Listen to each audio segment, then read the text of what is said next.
Hi అండి, నేను మీ శిల్పా వినయ్. వెల్కమ్ టు విన్సీ కిచెన్. ఈరోజైతే మనం ఉసిరికాయలతో 3 రకాల నిలవ పచ్చడి రెసిపీస్ని చూద్దాము. ఉసిరికాయ ముక్కల పచ్చడి, ఉసిరికాయ పచ్చిమిర్చి నిలవ పచ్చడి, ఇంకా ఉసిరికాయ తొక్కు పచ్చడి. దీన్ని ముద్ద పచ్చడి అని కూడా అంటారు.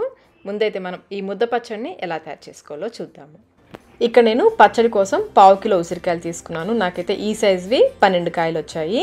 వీటిని శుభ్రంగా ఉప్పు నీళ్ళతో కడిగేసి తడేమి లేకుండా తుడిచేసుకుని ఒక అరగంట పాటు ఫ్యాన్ గాలికి బాగా ఆరనివ్వాలి. ఎక్కడ కూడా తడి లేకుండా ఆరపెట్టుకోవాలి. ఇప్పుడు స్టవ్ పైన ప్యాన్ పెట్టేసుకుని 2 టేబుల్ స్పూన్ల నూనె వేసుకోవాలి. నూనె కాగిన తర్వాత మనం ఆరపెట్టుకున్న ఉసిరికాయలు ఉన్నాయి కదా, అవి వేసేసుకుని ఈ ఉసిరికాయలు నూనె అంతా బాగా పట్టేలాగా కలుపుకోవాలి. ఫ్లేమ్ని లోలో పెట్టేసి ఈ ఉసిరికాయలు కొంచెం మెత్తబడేంత వరకు మధ్య మధ్యలో కలుపుకుంటూ వేయించుకోవాలి. ఒకవైపు కొంచెం వేగిన తర్వాత రెండో వైపు తిప్పుకోవాలి. ఇవి ఎక్కువ టైం పట్టదు వేగడానికి, త్వరగానే వేగిపోతాయి. అన్ని రెండో వైపు తిప్పేసుకొని చూడే విధంగా సాఫ్ట్గా అయ్యేంత వరకు ఉడికించుకొని నిదానంగా ఆయిల్లో నుంచి తీసేసుకోవాలి. ఆయిల్ రాకుండా తీసేసుకోండి. ఇప్పుడు వీటిని పూర్తిగా చల్లారనివ్వాలి. ఇవి చల్లారేలోపు మనం పచ్చడికి పోపు వేసుకుందాము. స్టవ్ పైన ప్యాన్ పెట్టేసుకుని 1 కప్పు ఆయిల్ వేసుకోవాలి. ఇందాక మనం ఉసిరికాయలు వేయించుకున్నాం కదా, అదే ప్యాన్లో నూనె వేసేసుకుని నూనె కాగిన తర్వాత 1 టీ స్పూన్ ఆవాలు, 1 టీ స్పూన్ పచ్చిశనగపప్పు, 1 టీ స్పూన్ మినపగుళ్ళు వేసుకుని వేయించుకోవాలి. ఈ పప్పులు వేగిన తర్వాత స్టవ్ ఆఫ్ చేసేసుకుని 10 వరకు వెల్లుల్లి రెబ్బల్ని పైన తొక్క తీసుకొని వేసుకోవాలి. అలాగే 2 ఎండుమిర్చి కూడా తుంపి వేసుకోవాలి. ఇవి కొంచెం వేగాక కొంచెం కరివేపాకు, 1 గుప్పెడు కరివేపాకు, అలాగే 1/2 టీ స్పూన్ ఇంగువ కూడా వేసుకోవాలి. ఇంగువ వేసాక ఒకసారి బాగా కలిపేసుకుని ఇప్పుడు ఈ పోపుని పూర్తిగా చల్లారనివ్వాలి. పోపు వేసేలోపు మనం వేయించుకున్న ఉసిరికాయలు పూర్తిగా చల్లారిపోయి ఉంటాయి. చూడండి, ఈ విధంగా ఇందులో నుంచి ఈ కాయల్లో నుంచి గింజల్ని సపరేట్ చేసుకోవాలి. వేయించాం కదా, చక్కగా ఈజీగానే ముక్కలైపోతాయి. ఇలా అన్నీ తీసేసుకొని ఇప్పుడు వీటిని మిక్సీ జార్లో వేసుకొని గ్రైండ్ చేసుకోవాలి. ముందు ఉసిరికాయ ముక్కలు వేసుకోవాలి. అలాగే 15 వరకు వెల్లుల్లి రెబ్బలు, 2 టేబుల్ స్పూన్ల సాల్ట్ వేసుకోవాలి. వెయిట్లో వచ్చేసి 35 గ్రాముల సాల్ట్ వేసుకోవాలి.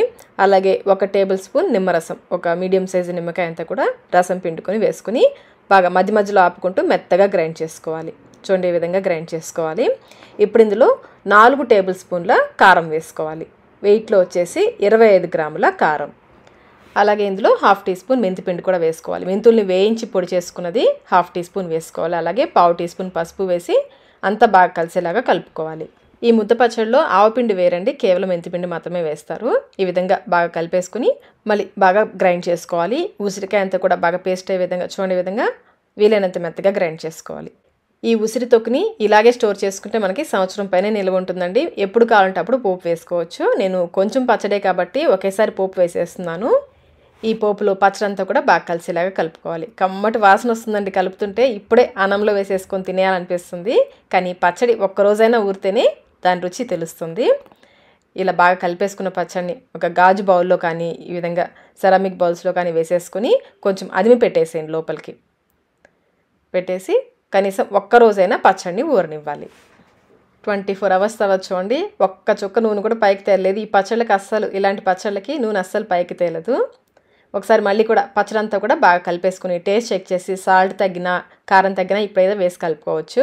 నాకైతే అన్నీ కరెక్ట్గా సరిపోయాయి. ఒకసారి మళ్ళీ బాగా కలిపేసుకుని ఒక గ్లాస్ జార్లోకి తీసేసుకోవాలి. నిల్వ పచ్చళ్ళని ఎప్పుడు కూడా గ్లాస్ జార్స్ కానీ లేదంటే జాడీల్లో కానీ స్టోర్ చేసుకోవాలి. స్టీల్ డబ్బాల్లో అస్సలు పెట్టకూడదు. ప్లాస్టిక్ వాటిలో అయితే అస్సలే పెట్టకూడదండి, ఆరోగ్యానికి అస్సలు మంచిది కాదు. ఈ పచ్చడిని బయట పెట్టినా ఫ్రిడ్జ్లో పెట్టినా సంవత్సరం పైన నిల్వ ఉంటుందండి. కాకపోతే బయట పెడితే పచ్చడి కొంచెం రంగు మారుతుంది. చూసారు కదా, ఉసిరికాయ ముద్ద పచ్చడి వేడి వేడి అన్నంలో వేసుకుని తింటే రుచి అద్దరిపోతుంది. మీరు కూడా తప్పకుండా ట్రై చేయండి. ట్రై చేసి మీకు టేస్ట్ ఎలా అనిపించిందో మాకు కమెంట్ రూపంలో తెలియచేయండి. మన నెక్స్ట్ రెసిపీ వచ్చేసి ఉసిరికాయ ముక్కల పచ్చడి. ఈ ముక్కల పచ్చడి కోసం ఇక్కడ నేను 1/2 కిలో ఉసిరికాయలు తీసుకున్నాను. ఉసిరికాయలను శుభ్రంగా కడిగేసి ఉప్పు నీటితో శుభ్రంగా కడిగేసి తడేమీ లేకుండా బాగా తుడిచేసుకుని ఫ్యాన్ గాలికి అరగంట పాటు ఆరపెట్టుకోవాలి. ఎక్కడ కూడా తడి లేకుండా చూసుకోవాలి. వీటిని పక్కన పెట్టేసుకుని ఇప్పుడు స్టవ్ పైన ప్యాన్ పెట్టేసి 1 టీ స్పూన్ మెంతులు వేసుకుని మెంతుల్ని బాగా ఎర్రగా వేయించుకోవాలి. మెంతులు వేగాక 1 టేబుల్ స్పూన్ ఆవాలు కూడా వేసేసుకుని ఇవి కొంచెం లైట్గా చిటపడలాడేంత వరకు వేయించుకోవాలి. ఎక్కువసేపు అవసరం లేదు, 1 నిమిషం పాటు వేయించేసుకుని ఒక ప్లేట్లోకి తీసుకుని పక్కన పెట్టేసుకోండి. ఇదే ప్యాన్లో 1 కప్పు నూనె వేసేసుకుని నూనె కాగిన తర్వాత మనం ఆరపెట్టుకున్న ఉసిరికాయలు ఉన్నాయి కదా, అవి వేసేసుకుని మీడియం ఫ్లేమ్లో మధ్య మధ్యలో కలుపుకుంటూ ఇవి కొంచెం మెత్తబడేంత వరకు ఉడికించుకోవాలి. ఎక్కువ టైం పట్టదు, ఇవి త్వరగానే వేగిపోతాయి. చూడండి, విధంగా కొంచెం సాఫ్ట్గా ఉండాలి. గరిటెతో నొక్కి చూస్తే కొంచెం సాఫ్ట్గా ఉండాలి, మరీ మెత్తగా ఉడికించేయద్దు. ఈ విధంగా ఉడికించేసుకుని జాలి గరిటెతో నూనె రాకుండా నిదానంగా తీసుకోవాలి. వీటిని తీసేసుకొని ఒక ప్లేట్లోకి వేసేసుకోండి. ఇప్పుడు ఈ ఉసిరికాయలని పూర్తిగా చల్లారనివ్వాలి. ఉసిరికాయలు వేయించగా మిగిలిన నూనె ఉంది కదా, ఆ మిగిలిన నూనెలో మనం పోపు వేసేసుకుంటాము. 1 టీ స్పూన్ నిండుగా ఆవాలు వేసేసి ఇవి చిటపటాడేంత వరకు వేయించుకోవాలి. ఇప్పుడు ఇందులో 15 వరకు, నేనైతే చిన్న చిన్న వెల్లుల్లి రెబ్బలు 15 వేసాను. 15 నుంచి 20 వరకు వేసుకోవచ్చు.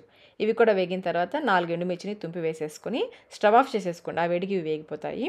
అలాగే 1/2 టీ స్పూన్ ఇంగువ, 1/4 టీ స్పూన్ పసుపు కూడా వేసుకోవాలి. పసుపు వేసి వీడియో క్లిప్పింగ్ మిస్ అయింది. 1/4 టీ స్పూన్ పసుపు కూడా వేసేసుకొని ఒకసారి బాగా కలిపేసుకోండి. చివరిగా 1 గుప్పెడు కరివేపాకు కూడా వేసుకోవాలి. కరివేపాకుని ముందే శుభ్రంగా కడిగి తడేమీ లేకుండా ఆరబెట్టుకొని వేసుకోవాలి. ఇప్పుడు ఈ పోపుని పూర్తిగా చల్లారనివ్వాలి. ఇది చల్లారేలోపు మనం పచ్చడి మిగతా ప్రాసెస్ చూద్దాము. వేయించుకున్న ఉసిరికాయలు కూడా పూర్తిగా చల్లారిపోయాయి. ఇప్పుడు ఈ ఉసిరికాయ ముక్కల్ని సపరేట్ చేసుకోవాలి. ఈ విధంగా కొంచెం లైట్గా ప్రెస్ చేసేసి ముందు గింజ తీసేసుకుని చూడండి. ఈ విధంగా చేసామంటే ముక్కలు మనకి ఈజీగా సపరేట్ అయిపోతాయి. ఇలాగే మిగిలిన కాయలన్నీ కూడా ముక్కలుగా చేసేసుకుని పక్కన పెట్టేసుకోండి. మనం వేయించుకున్న ఆవాలు మెంతులు ఉన్నాయి కదా, వాటిని ఈ విధంగా మెత్తగా పొడి చేసి పెట్టేసుకోవాలి. అలాగే ఒక పెద్ద వెల్లుల్లి గడ్డ అంతా కూడా తీసుకుని ఈ విధంగా కచ్చాపచ్చగా గ్రైండ్ చేసుకుని ఒక గిన్నెలోకి వేసేసుకోండి. మనం ఒలిచి పెట్టుకున్న ఉసిరికాయ ముక్కల్ని ఒక మిక్సింగ్ బౌల్లోకి వేసేసుకొని ఇప్పుడు ఇందులో 1/2 కప్పు కారం, అలాగే 1/3 కప్పు, 1/2 కప్ కంటే కొంచెం ఎక్కువ, 1/2 కప్ కంటే కొంచెం తక్కువ 1/3 కప్పు ఉప్పు, మనం గ్రైండ్ చేసి పెట్టుకున్న మెంతులు ఆవపిండి వేసుకోవాలి. ముందులా డ్రై ఇంగ్రీడియంట్స్ వేసుకుంటే ముక్కలకి బాగా పడుతుందండి. స్పూన్తో బాగా ఇవన్నీ బాగా కలిసేలాగా కలుపుకోవాలి. పచ్చడి కలపడానికి గాజు బౌల్స్ కానీ లేదా ఈ విధంగా పింగాణి బౌల్స్ కానీ తీసుకోండి. స్టీల్ గిన్నెల్లో అయితే గిన్నెలు పాడైపోతాయి. ఇలా బాగా కలుపుకున్న తర్వాత కచ్చాపచ్చగా దంచుకున్న వెల్లుల్లి వేసుకోవాలి. అలాగే 3 టేబుల్ స్పూన్ల నిమ్మరసం కూడా వేసుకోవాలి. ఇక్కడ నేను 3 నిమ్మకాయలు తీసుకున్నానండి. ఈ నిమ్మరసం వేయడం వల్ల పచ్చడి ఎక్కువ రోజులు నిలువ ఉంటుంది. ఇవి కూడా ఇందులో బాగా కలిసేలాగా కలుపుకోవాలి. ఇలా బాగా కలిపేసుకుని పూర్తిగా చల్లారిన పోపుని ఇందులో వేసుకోవాలి. ఈ పోపు అంతా పచ్చడిలో బాగా కలిసేలాగా కలుపుకోవాలి. ఇప్పుడు మనకి నూనె తక్కువగా ఉంది అనిపిస్తుందండి. నెక్స్ట్ డేకి చక్కగా నూనె పైకి తేలుతుంది. ఇలా బాగా కలిపేసుకొని పైనకి ముక్కలు రాకుండా కొంచెం లోపలికి ప్రెస్ చేసేసి మూత పెట్టేసి ఒక రోజంతా అలా వదిలేయాలి. ఈ మూతలు కానీ పచ్చడి కలపడానికి యూజ్ చేసిన స్పూన్ కానీ తడి లేకుండా చూసుకోండి, లేదంటే పచ్చడి పాడైపోయే ఛాన్స్ ఉంటుంది. నెక్స్ట్ డే మార్నింగ్కి చూడండి చక్కగా నూనె పైకి తేలింది కదా. ఒకసారి మళ్ళీ ఇదంతా బాగా కలిసేలాగా కలుపుకోవాలి. ఈ పచ్చడిని 3 రోజుల పాటు ఈ బౌల్లోనే ఊరనివ్వాలండి. రోజుకొకసారి పచ్చడిని బాగా కలుపుకోవాలి. 3 రోజుల తర్వాత టేస్ట్ ఒకసారి చెక్ చేసుకోండి. మీకు కారం తగ్గినా, పులుపు తగ్గినా, ఉప్పు తగ్గినా కానీ వేసి కలుపుకోవచ్చు. నాకైతే పర్ఫెక్ట్గా సరిపోయాయి. 3 రోజుల తర్వాత ఒక గ్లాస్ జార్లోకి తీసుకుని ఫ్రిడ్జ్లో పెట్టుకున్నామంటే ఎక్కువ కాలం నిలువ ఉంటుంది. ఇప్పుడు మనం ఉసిరికాయ పచ్చడి, పచ్చిమిర్చి వేసి చేసే ఉసిరికాయ నిలువ పచ్చడి ఎలా తయారు చేసుకోవాలో చూద్దాము. ఇక్కడ నేను పచ్చడి కోసం 1/2 కిలో ఉసిరికాయలు తీసుకున్నాను. వీటిని ఉప్పు నీళ్ళతో శుభ్రంగా కడిగేసి తడేమీ లేకుండా తుడిచేసుకుని ఫ్యాన్ గాలికి ఒక అరగంట పాటు ఆరనివ్వాలి. ఎక్కడా కూడా తడి లేకుండా బాగా ఆరబెట్టుకోవాలి. 1/2 కిలో ఉసిరికాయలకి 1/4 కిలో పచ్చిమిర్చి తీసుకోవాలి. పచ్చిమిర్చి మరీ బాగా కారంగా ఉండేవి కాకుండా ఇలాంటి కాయలు తీసుకుంటే పచ్చడికి బాగుంటుంది. ఈ కాయల్ని కూడా శుభ్రంగా కడిగేసి తడేమీ లేకుండా తుడిచేసుకుని గాలికి బాగా ఒక అరగంట పాటు ఆరనివ్వాలి. ఇప్పుడు స్టవ్ పైన ప్యాన్ పెట్టేసుకుని 100 గ్రాములు నువ్వులు వేసుకోవాలి. కప్ మెజర్మెంట్లో అయితే 3/4 కప్పు నువ్వులు వేసుకుని లో ఫ్లేమ్లో మాడిపోకుండా కలుపుకుంటూ వేయించుకోవాలి. నువ్వులు చూడండి చక్కగా వేగాయి కదా, కలర్ కూడా లైట్గా చేంజ్ అవుతాయి. ఈ విధంగా వేయించుకొని వీటిని ఒక ప్లేట్లోకి తీసుకుని పూర్తిగా చల్లారనివ్వాలి. నువ్వులు పూర్తిగా చల్లారిన తర్వాత మిక్సీ జార్లోకి వేసుకుని మధ్య మధ్యలో ఆపుకుంటూ మెత్తగా గ్రైండ్ చేసుకోవాలి. ఒకేసారి ఫాస్ట్గా తిప్పేశారంటే నువ్వులో నుంచి నూనె వచ్చేస్తుంది. మధ్య మధ్యలో ఆపుకుంటూ ఈ విధంగా పొడి పొడిగా గ్రైండ్ చేసుకోవాలి. ఈ పొడిని తీసి పక్కన పెట్టేసుకొని ఇప్పుడు మిక్సీ జార్లో పచ్చిమిర్చిని ఈ విధంగా తుంపి వేసుకోవాలి. అలాగే ఈ పచ్చడి కోసం మనకి 50 గ్రాముల సాల్ట్ అవసరం అవుతుంది, అంటే 1/4 కప్పు సాల్ట్. దీంట్లో నుంచి 2 టేబుల్ స్పూన్ల సాల్ట్ని ఇప్పుడు వేసుకోవాలి. ఈ మిగిలిన 2 టేబుల్ స్పూన్ల సాల్ట్ని చివరిలో కలుపుకుందాము. మధ్య మధ్యలో ఆపుకుంటూ కచ్చాపచ్చాగా గ్రైండ్ చేసుకోవాలి. ఈ విధంగా గ్రైండ్ చేసుకుని దీన్ని కూడా తీసి పక్కన పెట్టేసుకోండి. ఇప్పుడు మళ్ళీ స్టవ్ పైన ప్యాన్ పెట్టేసుకుని 1 కప్పు నూనె పోసి నూనెని బాగా కాగనివ్వాలి. నూనె కాగిన తర్వాత పూర్తిగా ఆరిన ఉసిరికాయలని వేసుకుని లో టు మీడియం ఫ్లేమ్లో కలుపుకుంటూ ఈ ఉసిరికాయలని వేయించుకోవాలి. మాడిపోకుండా కలుపుకుంటూ వేయించుకోవాలి. అటు ఇటు తిప్పుకుంటూ లైట్గా ఇవి కలర్ చేంజ్ అవుతాయి. మరి ఎర్రగా వేయించాల్సిన అవసరం లేదు. గరిటతో కొంచెం నొక్కి చూస్తే కొంచెం విధంగా సాఫ్ట్గా ఉంటే సరిపోతుంది. ఉసిరికాయలు వేగినట్లే ఇలా వేయించుకొని ఆయిల్లో నుంచి తీసేసుకోండి. ఇలాగే మిగిలిన ఉసిరికాయలు కూడా వేయించుకోవాలి. ఇలా వేయించుకున్న ఉసిరికాయల్ని ఒక ప్లేట్లోకి వేసుకుని పూర్తిగా చల్లారనివ్వాలి. ఇప్పుడు ఈ మిగిలిన నూనెలో మనం కచ్చాపచ్చాగా గ్రైండ్ చేసుకున్న పచ్చిమిర్చి పేస్ట్ ఉంది కదా, ఆ పేస్ట్ని వేసుకోవాలి. మీరు కావాలంటే స్టవ్ ఆఫ్ చేసుకుని కొంచెం కొంచెం పేస్ట్ని వేసుకోండి, లేదంటే పైకి చిందుతుంది. అంతా పేస్ట్ అంతా వేశాక మళ్ళీ స్టవ్ ఆన్ చేసుకోవచ్చు. మీడియం ఫ్లేమ్లో కలుపుకుంటూ పచ్చివాసన తగ్గేంత వరకు వేయించుకోవాలి. ఇందులోనే 1/2 టీ స్పూన్ పసుపు కూడా వేసుకుని వేయించుకోవాలి. ఇది వేగడానికి కొంచెం టైం పడుతుందండి, 10-15 నిమిషాలు టైం పడుతుంది. ఫ్లేమ్ని లోకి మీడియంకి అడ్జస్ట్ చేసుకుంటూ మాడిపోకుండా కలుపుకుంటూ వేయించుకోవాలి. ఇది వేగేలోపు మనం వేయించి పెట్టుకున్న ఉసిరికాయలు కొంచెం వేడి తగ్గుంటాయి. వాటిని ఈ విధంగా చేత్తో కొంచెం లైట్గా ప్రెస్ చేసామంటే చక్కగా పీసెస్గా విడిపోతాయి. ఇలా ముక్కలు సపరేట్ చేసుకుని పక్కన పెట్టేసుకోండి. పచ్చిమిర్చి కూడా చక్కగా వేగిపోయింది చూడండి. పచ్చిమిర్చి బాగా వేగకపోతే పచ్చడి పాడైపోయే ఛాన్స్ ఉంటుందండి. పచ్చివాసన పోయేంత వరకు బాగా వేయించుకోవాలి. ఇలా వేయించుకున్న తర్వాత మనం సపరేట్ చేసుకున్నాం కదా ఉసిరికాయ ముక్కలు, వాటిని వేసేసుకోవాలి. ఈ పచ్చిమిర్చి పేస్ట్ అంతా ముక్కలకి బాగా పట్టేలాగా కలుపుకోవాలి. ఫ్లేమ్ని లోలో పెట్టేసుకోండి. బాగా కలుపుకున్న తర్వాత స్టవ్ ఆఫ్ చేసుకోవాలి. ఇలా బాగా కలిపేసుకొని ఇప్పుడు వీటిని పూర్తిగా చల్లారనివ్వాలి.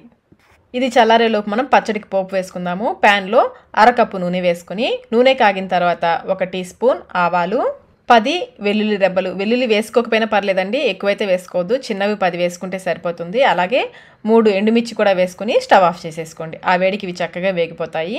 అలాగే కొంచెం కరివేపాకుని ముందే శుభ్రంగా కడిగేసి తడేమీ లేకుండా తుడుచుకొని వేసుకుని ఈ పోపుని పూర్తిగా చల్లారనివ్వాలి. ఈ ఉసిరికాయ మిశ్రమం పూర్తిగా చల్లారిన తర్వాత మనం ముందుగా పొడి చేసి పెట్టుకున్నాం కదా నువ్వుల పొడి, ఆ పొడిని వేసేసుకుని కలుపుకోవాలి. ఈ పొడి వల్లే ఈ పచ్చడికి మంచి టేస్ట్ వస్తుందండి. బాగా కలిపేసుకుని అలాగే ఇందులో మనం పక్కకి తీసి పెట్టుకున్న 2 టేబుల్ స్పూన్ల సాల్ట్ ఉంది కదా, అది కూడా వేసేసుకోవాలి. మొత్తం ఇక్కడ మనం 4 టేబుల్ స్పూన్ల సాల్ట్ వేసాము, అంటే 1/2 కప్పు సాల్ట్, 50 గ్రాముల సాల్ట్. వెయిట్ మెజర్మెంట్లో అయితే 50 గ్రాముల సాల్ట్ వేసుకుని కలుపుకోవాలి. అలాగే ఇందులో 3 టేబుల్ స్పూన్ల నిమ్మరసం కూడా వేసుకోవాలి. ఇక్కడ నేను 2 పెద్ద నిమ్మకాయలు తీసుకున్నాను. ఈ రసం కూడా ఇందులో బాగా కలిసేలాగా కలుపుకోవాలి. నిమ్మరసం వేయడం వల్ల పచ్చడి ఎక్కువ రోజులు నిల్వ ఉంటుంది, అలాగే రంగు కూడా మారకుండా ఉంటుంది. ఈ నిమ్మరసం ఇందులో బాగా కలిసేలాగా కలుపుకొని పోపు పూర్తిగా చల్లారిన తర్వాతనే ఇందులో వేసుకోవాలి. ఈ పోపు కూడా ఇందులో బాగా కలిసేలాగా కలుపుకొని ఒకసారి టేస్ట్ చెక్ చేసుకోండి. మీకు సాల్ట్ ఏమైనా తగ్గితే వేసి కలుపుకోవచ్చు. నాకైతే అన్ని కరెక్ట్గా సరిపోయాయండి. అంతేనండి, ఉసిరికాయ పచ్చికారం నిల్వ పచ్చడి రెడీ అయిపోయింది. బయట అయితే ఇది 1 మంత్ వరకు ఉంటుంది, ఫ్రిడ్జ్లో పెడితే 1 ఇయర్ వరకు నిల్వ ఉంటుందండి. మనం బాటిల్స్లో స్టోర్ చేసినప్పుడు పైన నూనె ఉండే విధంగా చూసుకుంటే 1 ఇయర్ వరకు కూడా ఈ పచ్చడి ఫ్రిడ్జ్లో పెడితే నిల్వ ఉంటుంది. అయితే స్పూన్స్ తడి లేకుండా చూసుకోవాలి, ఇందులో పెట్టే స్పూన్స్ తడి లేకుండా చూసుకోవాలి. అలాగే పచ్చడిని స్టీల్ డబ్బాల్లో కాకుండా గ్లాస్ జార్లోనే స్టోర్ చేసుకోవాలి. మనం రెగ్యులర్గా చేసుకునే ఉసిరికాయ పచ్చడి కంటే కూడా ఈ పచ్చడి టేస్ట్లో చాలా డిఫరెంట్గా ఉంటుందండి. చాలా చాలా బాగుంటుంది. మీరు కూడా ఒకసారి తప్పకుండా ట్రై చేయండి. ట్రై చేసి మీకు టేస్ట్ ఎలా అనిపించిందో మాకు కమెంట్ రూపంలో తెలియచేయండి. ఈ వీడియో మీకు నచ్చినట్లయితే లైక్ చేయండి, మీ ఫ్రెండ్స్కి ఫ్యామిలీ మెంబర్స్కి షేర్ చేయండి. Thank you.